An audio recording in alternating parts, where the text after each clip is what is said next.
And there's been reaction from across the Middle East. Of course, during the Barack Obama presidency, relations with Israel had worsened. Now, Prime Minister Benjamin Netanyahu has congratulated Donald Trump and even called him a true friend of the state of Israel. Let's get more on this. Gregg Carlstrom joins me now live from Tel Aviv.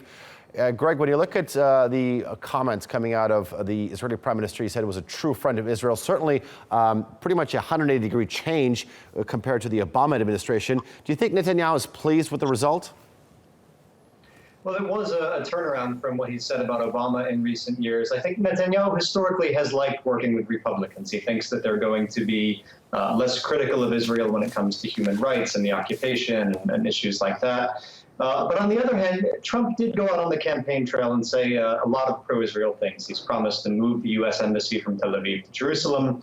He's promised to be a staunch friend to Israel, but he's also very much an unknown quantity. He's someone who does not have a record, certainly, of policymaking, of involvement in the Israeli-Palestinian conflict or the Middle East. And I think so behind this public statement, behind this statement of support from Netanyahu, there's actually a lot of concern in the Prime Minister's office and the Foreign Ministry in Jerusalem, that they don't know what they're getting with Trump, and that while he said the right thing on the campaign trail, they don't know exactly what he's going to do when he takes office. With every change of guard in Washington, the possibility of a Palestinian peace process always comes to light. Now, the Palestinians have asked Donald Trump to push for a two-state solution in the past. Do you think he will make it a priority?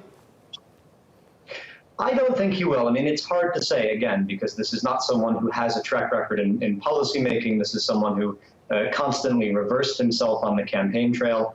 You're right, it has been a priority for decades now under both Republican and Democratic administrations, because there's a lot of people in D.C., people who work at the State Department, people who work in think tanks in the foreign policy community, who view the Israeli-Palestinian conflict as not just an internal problem between the Israelis and the Palestinians, but sort of the overarching issue in the Middle East, and something that if you could solve the Israeli-Palestinian conflict, you would solve problems across the region.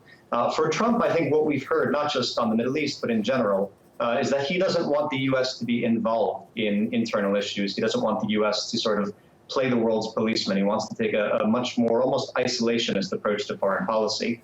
And so as much as you can predict what he would do in the Oval Office, it doesn't seem that President Trump would devote a lot of effort to the Israeli-Palestinian conflict. Okay, Gregg Carlstrom joining us from Tel Aviv. Thank you for that.